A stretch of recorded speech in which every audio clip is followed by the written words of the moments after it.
Bonjour à tous et bienvenue dans ce nouveau podcast de Femme à part, le podcast FAQ, c'est-à-dire ce sont les réponses à vos questions, les questions que vous m'avez posées par mail ou alors sur Instagram par rapport à la thématique du mois de novembre qui, je le répète, était la thématique sur le vêtement de la femme catholique. Comment s'habille une femme catholique, un vêtement vrai, un vêtement bon, un vêtement beau. Et vous avez été nombreuses à me poser vos questions, donc je vais essayer d'être assez synthétique dans mes réponses. Et puis de toute façon, il y a pas mal de réponses déjà sur le blog, donc éventuellement pour certaines questions, je vous renverrai sur le blog. Mais en tout cas, merci à toutes d'avoir participé en me posant vos questions. Et merci infiniment aussi pour vos retours positifs en ce qui concerne les thématiques mensuelles. Je vois que ça vous plaît beaucoup. Vous êtes nombreuses aussi à prendre des notes, à proposer des thématiques pour les mois suivants. Donc ça me fait vraiment chaud au cœur et je suis contente que cette nouvelle organisation vous plaise. Alors, première, je rentre dans le vif du sujet, et puis évidemment le lien vers le blog est en description, femmeapart.com, juste en dessous de cette vidéo. Alors, je prends les questions dans l'ordre dans lequel je les ai notées, dans lequel je les ai reçues. Enfin voilà, il n'y a pas de chronologie spéciale. Donc, une première question que j'avais reçue par mail, c'était une question, c'était un mail assez long, donc je vais synthétiser la question, mais en gros, c'était par rapport aux scrupules qu'on peut parfois avoir à s'occuper de sa morphologie, sa colorimétrie, essayer de savoir quelle silhouette on a, comment la mettre en valeur, enfin se préoccuper de toutes ces choses superficielles, pas dans un sens négatif, mais dans le sens où ça ne concerne pas tellement notre âme, mais plutôt notre corps en apparence, notre enveloppe corporelle. Et donc, est-ce que pour une femme chrétienne qui veut être modeste, etc., est-ce que c'est finalement nécessaire de s'attarder autant sur ces questions vestimentaires, ces questions d'apparence, etc. Alors, ma première réponse sera que, en fait, à partir du moment où vous avez acquis un certain nombre de connaissances par rapport à votre silhouette, par rapport aux couleurs qui vous vont bien, etc., le style que vous préférez, etc. En fait, à partir du moment où vous avez établi tout ça, vous allez arrêter d'y penser. Et c'est ça que je trouve vraiment formidable avec cette démarche. Enfin, pour moi, c'est ça la vraie libération. C'est qu'en fait, on se retrouve dans notre placard avec que des vêtements qui nous vont bien, qui vont à notre silhouette, dans lesquels on se sent confortable, qui vont pas nous gratter, on va pas être tout le temps en train de tirer dessus pour allonger la jupe, etc. Les couleurs nous vont bien, ce sont vraiment des vêtements qu'on a plaisir à porter. Et finalement le matin, enfin à part peut-être réfléchir par rapport à la météo, se dire tiens il pleut, il fait un peu plus froid, au contraire il fait un peu plus chaud, je vais voyager, je vais faire du sport, je ne sais quoi. Bon, voilà, on adapte évidemment en fonction de la journée, on réfléchit 3 secondes, mais vous voyez, c'est beaucoup plus facile et après on ne se préoccupe plus du vêtement parce que le vêtement devient comme une seconde peau. Donc on n'a plus besoin, par exemple, quand on a une jupe trop courte, toute la journée on va un peu se préoccuper, tirer dessus, essayer quand on s'assoit, et voilà, essayer que nos cuisses ne soient pas trop visibles, ou s'il y a un vêtement qui nous gratte, qui nous va pas bien, quand on se sent grosse, quand on se sent moche dans nos vêtements, forcément on y pense un peu tout le temps et puis on est déprimé et puis c'est pas très agréable. Alors que vraiment quand on se constitue une garde-robe qui nous convient, je trouve qu'en fait après ça permet d'oublier.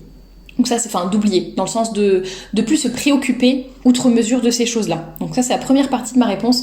Et la deuxième partie, c'est que le corps et l'âme se répondent finalement, sont un tout, sont un ensemble. On n'est pas juste une âme. Alors certes, on n'est pas juste un corps. Et bien évidemment, il ne faut pas qu'on se limite à notre apparence, à vouloir paraître très bien de l'extérieur. Et par contre, l'état de notre âme, si on est en état de grâce ou pas, si on fait des péchés, si on est charitable, etc.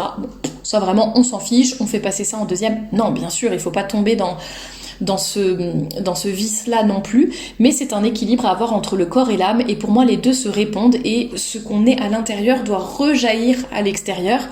Ça doit être, c'est vraiment une question d'équilibre. Donc voilà les deux parties de ma réponse. Donc non, je pense pas qu'il y ait du scrupule à avoir par rapport à ces choses-là. Alors bien sûr, si vous savez que l'un de vos défauts c'est la vanité, c'est sûr, si vous passez 4 heures par jour à regarder les boutiques, à faire du lèche-vitrine ou en ligne, à vous préoccuper uniquement de vos vêtements, comme je l'ai dit, à travailler uniquement sur votre apparence et pas du tout sur votre cœur, votre âme, etc. Bon, bien sûr, là il y a un problème.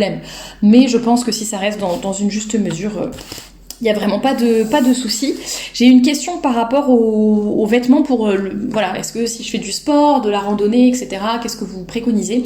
Alors, ma première réponse, ça sera de dire, moi je préconise d'avoir un vêtement qui est adapté à chaque situation. Donc souvent on essaye un peu de me piéger, de dire ouais, si je pars faire de la moto, machin, ça serait complètement déraisonnable déjà parce que ça serait dangereux de pas avoir un pantalon de protection spéciale, etc. En plus, ça serait pas pratique, la jupe se soulève avec le vent, donc ça serait indécent finalement, enfin voilà. Et alors, dans cette situation, vous dites qu'il faut porter des jupes, c'est ça? Enfin, vous voyez, un peu les personnes agressives et qui prennent toujours les exemples les plus extrêmes pour prouver qu'on ne peut pas être en jupe tout le temps. Moi, je dis juste que beaucoup de gens se donnent des excuses et pensent, en fait, c'est aussi dans l'air du temps, ça peut être inconscient, mais on est tellement en pantalon tout le temps, enfin la plupart des femmes, qu'en fait on pense même pas à se mettre en jupe et on a l'impression qu'on peut rien faire. Mais regardez les vieilles photos d'autrefois, mais les femmes elles faisaient tout en robe et en jupe, quoi, mais tout, même les travaux des champs, etc., le ski, enfin tout est possible. Je dis pas qu'il faut skier en jupe, mais en tout cas essayons déjà de changer un petit peu notre paradigme, d'essayer de voir les choses autrement. Et d'avoir un vêtement tout simplement adapté à chaque situation. Donc oui, si vous... Je sais pas, moi ça m'arrive par exemple... Au début, je passais la tondeuse par exemple en jupe parce que voilà, je mettais des chaussures adaptées, j'étais en jupe, bon, ça me dérangeait pas puisque c'était une jupe décente, une jupe un petit peu de travail qui craint rien, et puis bon, quand on passe la tondeuse, voilà.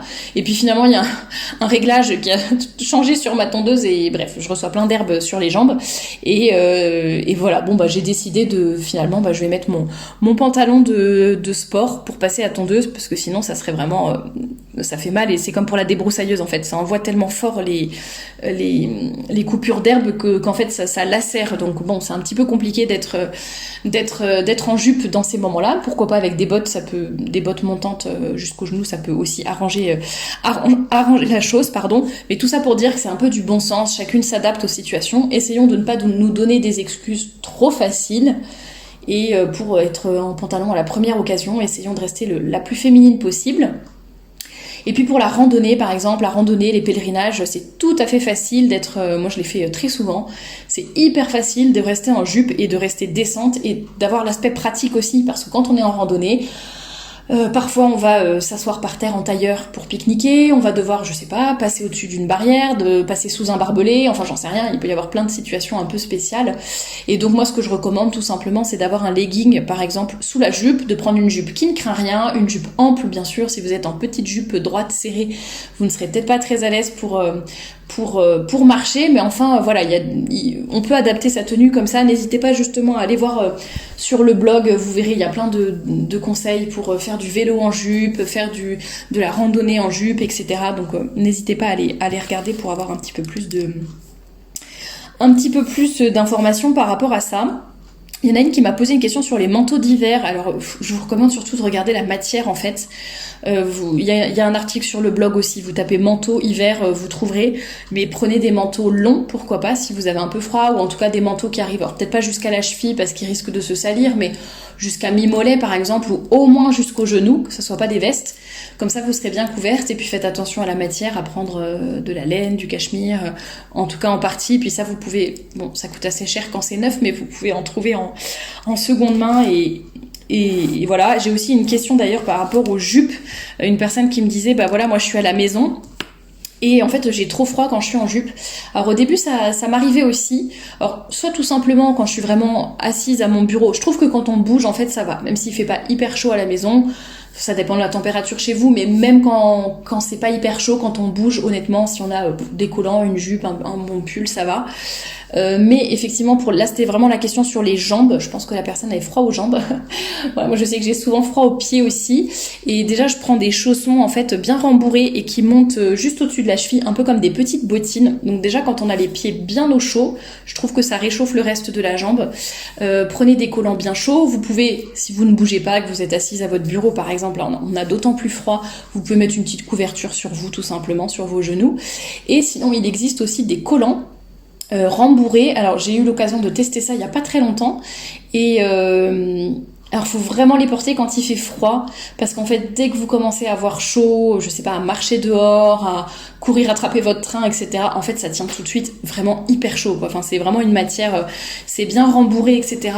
Donc je le recommande plutôt pour l'intérieur si vraiment vous avez froid, mais il existe ces collants rembourrés qui tiennent vraiment chaud, qui sont très agréables à porter et qui peuvent avoir, ça dépend, il y en a de plein de marques et de plein de sortes différentes, mais qui peuvent avoir l'apparence comme si on portait des collants fins. Donc ça reste quand même joli, on n'a pas l'impression de porter de l'extérieur, ça ne donne pas l'impression que vous portez un legging, ça vraiment on dirait que vous portez des collants. Donc ça peut être la solution. Puis veillez peut-être à la matière de vos jupes et de vos robes. Prenez des matières qui tiennent bien chaud, pareil la laine, le cachemire, etc. ou qui sont bien épais. Des modèles épais, ça peut vous aider aussi. J'ai noté, alors j'ai écrit ça d'une manière tellement claire qu'en fait je ne comprends plus. Ah si, voilà, il y avait une question sur les marques. Est-ce que vous pouvez conseiller des marques de vêtements beaux et abordables? Alors à part femmeapart.com, mais que vous trouverez peut-être pas abordable. Donc le lien est dans la description, enfin shop.femmeapart.com. Sinon, il y a sur le blog justement, vous tapez où trouver des vêtements décents. Et j'avais fait un article qui date peut-être d'il y a 4 ans maintenant, mais je l'avais mis à jour plusieurs fois, avec un certain nombre de marques qui proposaient des choses plutôt jolies. Alors je sais que moi j'achète quasiment plus rien, mais le peu de fois où je suis allée en ligne ces derniers temps, notamment pour les shootings, j'avais besoin de petits hauts, de trucs comme ça, et j'avais trouvé beaucoup de jolies choses, enfin que j'avais pas acheté mais que j'avais vu sur Blanche Porte. Assez moderne. Alors, Blanche Porte, pour moi c'était un peu le truc ringard qui existe depuis tellement longtemps et tout, et en fait pas du tout. J'ai trouvé qu'il y avait il y a un peu de tout, mais globalement il y a beaucoup de vêtements quand même décents et plutôt abordables. Au niveau de la qualité j'en sais rien, mais vous pouvez trouver là-bas. Et sinon il y a la seconde main sur Vinted, dans les friperies, etc. Ça pourra vous aider, mais pour avoir la liste des marques, c'est sur le blog. N'hésitez pas à aller regarder là-bas. L'une d'entre vous qui me demande pourquoi est-ce que c'est si important que les jupes arrivent en dessous du genou. Donc ça pareil, j'en avais fait plusieurs articles sur le blog sur la longueur des jupes et des robes. Alors tout simplement parce qu'en général, c'est quasiment tout le temps, une robe ou une jupe qui arrive au-dessus du genou quand on est debout, eh bien vous n'allez pas rester descente très longtemps. Dès que vous allez monter des escaliers, vous penchez pour ramasser quelque chose. Alors on me dit toujours oui, mais pour se pencher, on peut se pencher avec élégance en pliant les genoux, voilà, comme la princesse de Galles, et comme ça on reste élégante. Oui, mais je sais pas, parfois vous avez besoin de vous pencher sur le berceau de votre enfant pour l'attraper. Vous pouvez pas forcément baisser les genoux, sinon ça fonctionne pas. Donc il y a des situations où, je sais pas, on se penche pour attraper quelque chose dans sa voiture, et il y a des situations où en fait on se retrouve à s'allonger entre guillemets, et donc la jupe remonte et en fait on n'est plus du tout descente. J'ai raconté plusieurs fois que quand on est dans le métro à Paris, dans les escaliers derrière quelqu'un, il n'y a pas besoin que la fille soit en mini-jupe pour ras les fesses, pour voir ses sous-vêtements. Il suffit qu'elle ait une robe juste au-dessus du genou et on voit tout ce qu'il y a en dessous quand on est derrière. Donc voilà, c'est déjà une question de décence tout simplement. Et puis mettre la limite du genou, c'est tout simplement mettre une limite qui est claire en fait. Parce que donner un certain nombre de centimètres, ça serait peut-être pas très efficace, parce qu'on a toutes des morphologies différentes, donc on a toutes des longueurs de jambes, de buste, de taille, etc. Différentes. Donc bon, je sais pas, je dis n'importe quoi, une longueur 90 cm serait peut-être descendre sur la moitié des femmes, mais pas sur l'autre moitié par exemple. Et mettre une limite claire, ça évite, nous qui avons toujours les femmes envie de dépasser les limites, d'aller plus loin, etc. Voilà, le genou c'est quelque chose de facile, de logique, comme je le disais par rapport à la décence. Les genoux en plus, alors, troisième argument, les genoux c'est vraiment moche. C'est bête, mais j'avais lu c'était Edith Head, donc une costumière à Hollywood, qui disait que même les jambes les plus belles, même sur les jambes les plus belles, les genoux sont laids, enfin voilà, faut cacher les genoux. Et c'est vrai que c'est une articulation qui est particulièrement peu gracieuse. Enfin, ça m'est rarement arrivé de trouver des genoux jolis, ou en tout cas de les trouver neutres, entre guillemets. Je trouve que c'est vraiment laid. Et depuis que je fais attention à ça, depuis que j'avais lu cette phrase, c'est vrai que je me suis dit, mais c'est vrai, c'est vraiment laid des genoux. Enfin, c'est vraiment pas spécialement harmonieux ni quoi que ce soit.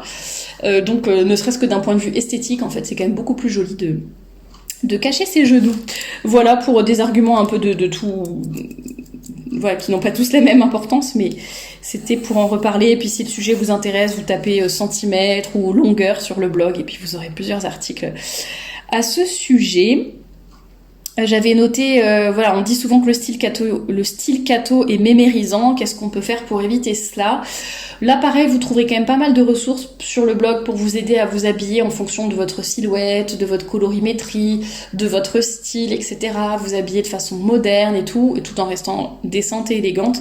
Donc je pense que vous aurez pas mal de ressources sur le blog. Et en fait, je pense que pour pas avoir un style mémérisant, faut tout simplement essayer de voir ce qui se fait. Vous pouvez aller voir sur le compte Pinterest, par exemple, de Femme à part. Et je pense que quand on prend des choses qui sont adaptées à notre silhouette, qui sont modernes, enfin voilà, qu'on trouve dans les magasins à l'heure actuelle, ou surtout qu'on est bien dans notre peau, bien dans notre style, ça fait rarement mémérisant. J'avais fait justement un article, si vous tapez mémérisant, il y aura quelques conseils, et je disais, après c'est le mix un peu des pièces que l'on porte. C'est sûr que si vous portez des mocassins plats plus une jupe comment ça s'appelle, une jupe en tartan, une jupe en tartan plus un petit chemisier col Claudine fermé, boutonné jusqu'en haut et un serre-tête, là c'est sûr que ça fera très BCBG, catho, tradi, je sais pas quoi, et ça sera pas forcément très moderne ou très joli. Mais après on peut très bien porter une blouse avec un col Claudine, mais une jupe un peu plus moderne, ou des chaussures avec des petits talons, ou vous voyez, ça dépend un peu de comment on mixe les pièces. Voilà, il faut faire attention à ça aussi. J'avais noté une question très intéressante. J'y avais déjà répondu sur le blog, mais je pense que c'est important, donc je vais en reparler un peu aussi ici. Mais si vous pensez que ça peut intéresser quelqu'un d'autre et que la personne n'a pas envie d'écouter tout ce podcast, vous pouvez la renvoyer à cet article du blog. Comment faire quand notre mari ne comprend pas nos choix vestimentaires ou n'aime pas notre façon modeste de nous habiller? C'est vrai que ça peut arriver que certaines d'entre vous... c'est plutôt rare, mais j'avais déjà eu peut-être 2-3 témoignages dans ce sens-là de femmes qui me disaient que la plupart c'est plutôt positif par rapport au mari, mais il y en a 2-3 qui m'ont déjà dit que leur mari en fait aimait pas, préfère les voir en pantalon, préfère les voir sexy, avec des choses moulantes, des mini-jupes, etc. Et en fait je pense qu'il faut d'une part vérifier, parce que c'est important évidemment de plaire à son mari. En même temps, en premier, on doit plaire à Dieu. Donc est-ce que si mon mari me demande de porter des jupes ras les fesses avec des talons de 12 cm et un décolleté jusqu'au nombril, est-ce que vraiment je dois lui obéir et je dois me dire voilà, c'est mon mari, je lui obéis, et puis en plus je dois lui plaire, donc je fais ce qu'il me dit? Vous voyez, ça je suis pas sûre. Par contre, je pense qu'on peut trouver un équilibre, des compromis, faire les choses petit à petit, s'adapter en fonction de ce qu'il aime. Je sais qu'il y en a qui me disaient par exemple, mon mari il aime pas du tout la longueur mi-mollet sur moi, par contre quand je porte des jupes longues jusqu'aux chevilles, ça lui pose pas, ça il préfère. Donc voilà, par exemple, vous pouvez vous adapter comme ça en fonction de ce qu'il aime, les couleurs ou je ne sais quoi. Vous pouvez faire les choses petit à petit, lui expliquer votre démarche, bien évidemment, et essayer de voir ensemble ce qui peut lui plaire. Je sais pas, lui proposer par exemple une sélection de plusieurs robes et lui dire, voilà, c'est toi qui choisis laquelle j'achète, et puis comme ça, il prendra celle qu'il préfère. Qu'il ait vraiment son mot à dire, je pense, qu'il soit vraiment inclus, qu'il sente que vous avez envie de lui plaire, bien sûr, et que, évidemment, vous avez envie de lui faire plaisir et qu'il vous trouve jolie, etc. Bien évidemment. Aussi lui faire comprendre quand même, lui expliquer le pourquoi du comment de votre démarche. Et puis après, j'allais dire, faut prier le Saint-Esprit aussi, demander à la Sainte Vierge de vous éclairer pour que vous ayez les bons mots. Et qu'elle éclaire aussi votre conjoint, quoi. Parce que ça, on en avait parlé... à la sortie de ma conférence, des conférences que j'ai données à Clermont-Ferrand, et on en parlait en disant, là, il y a aussi toute une éducation, entre guillemets, à faire du côté des hommes. Voilà, nous, on peut essayer de changer, de s'adapter, de prendre en considération, etc. Après, si votre mari veut uniquement vous voir vraiment en mini-jupe et tout ça, là, c'est un autre problème derrière aussi, quoi. Et puis montrer aussi... après, il y a des maris...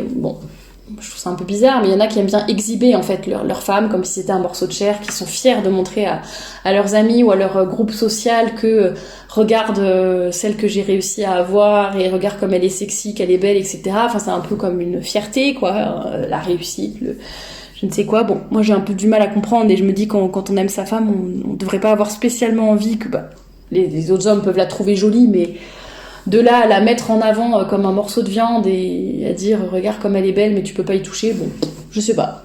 Mais donc voilà, justement, il y a des choses à voir du côté des maris aussi, vous pourrez pas tout faire, mais n'hésitez pas à aller relire cet article qui vous éclairera peut-être encore un petit peu.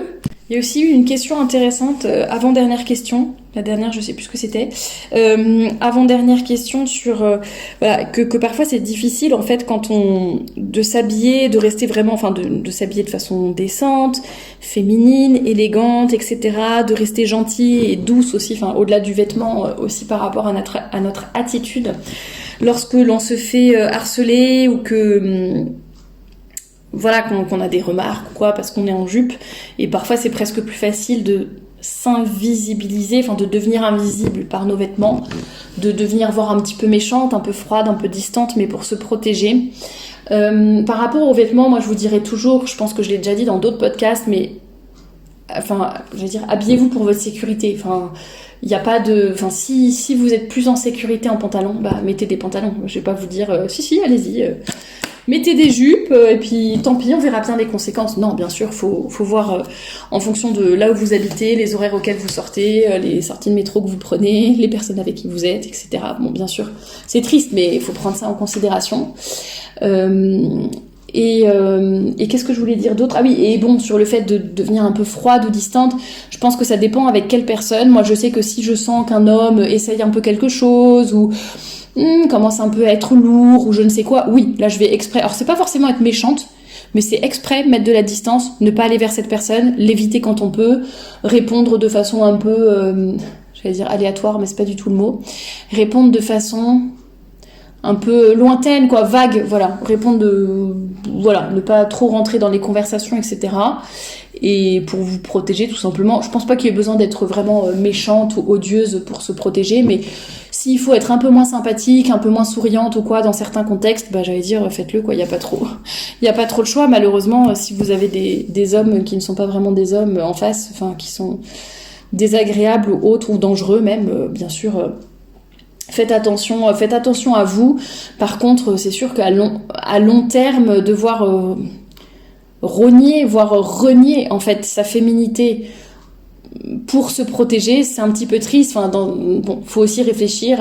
Est-ce que c'est dans votre métier, est-ce que c'est dans votre milieu social, dans votre quartier. Enfin, il y aura peut-être des choix de vie à faire par rapport à ça. Mais si vous pouvez pas être vraiment femme, bon, faut peut-être se poser la question de voir si vous pouvez changer certaines choses dans votre vie pour pouvoir être quand même un peu libre, d'être vraiment féminine, élégante, etc. Tout simplement. Ah oui, la dernière question, je l'ai retrouvée, c'était par rapport un peu au savoir-vivre, on va dire, par rapport aux vêtements. Est-ce que quand on est en présence d'hommes, comment agir par rapport à eux ? Et c'est vrai que je pense que déjà il faut éviter de les embêter avec toutes nos histoires de filles, d'habits, de lèche-vitrine, de ceci, de cela, machin. Enfin bon, voilà, ça nous regarde nous, et les femmes on est souvent très très bavardes, très dans les détails et dire des choses un petit peu inutiles. Donc d'un point de vue purement juste pour leurs pauvres oreilles, pour les pauvres oreilles de ces messieurs, faisons attention à nous limiter un petit peu par rapport à ce genre de conversation. Et effectivement, d'un point de vue du savoir-vivre, j'allais dire, je pense pas que les hommes aient besoin de tout savoir sur nos sous-vêtements, même nos vêtements, là où on les achète, pourquoi, comment on s'est habillé ce matin, zut mon collant il tombe, c'est pas très agréable. Enfin vous voyez, bon, peut-être qu'avec votre mari c'est peut-être un petit peu différent, mais avec des hommes que ça ne concerne pas, je sais pas, au bureau ou à la sortie de la messe ou peu importe. Bon, essayons d'être un peu discrètes par rapport à... Enfin, ça va un petit peu avec tout, mais c'est un peu comme quand on dit, voilà, on va pas se limer les ongles dans le métro, ou se recoiffer, ou se maquiller devant tout le monde, parce que tout simplement, non pas que vous soyez indécente quand vous vous maquillez dans le métro, par exemple, c'est pas une question d'indécence, c'est plus une question d'intimité. Ce sont des gestes intimes, déjà, qui peuvent gêner les autres. Moi, j'avoue, bon, voir quelqu'un se couper les ongles à côté de moi, ou se vernir les ongles, pire, avec l'odeur et tout, bref, ou quelqu'un se coiffer à côté de moi, bon, je trouve ça pas très agréable. Si vous êtes dans les toilettes de femmes, par exemple, il y a quelqu'un qui se recoiffe devant le miroir, pas de problème, parce qu'on est à l'abri des regards, parce que c'est un lieu où ça s'y prête. Mais devant tout le monde, dans les transports ou quoi, faisons un petit peu attention. Et ne partageons pas toujours tous les petits détails de nos crèmes, nos rituels beauté, etc. Voilà, essayons d'être assez discrètes sur ces choses-là. Bien sûr, entre copines, je ne sais quoi, éventuellement oui, mais bon, devant les hommes ou en société, en public, etc.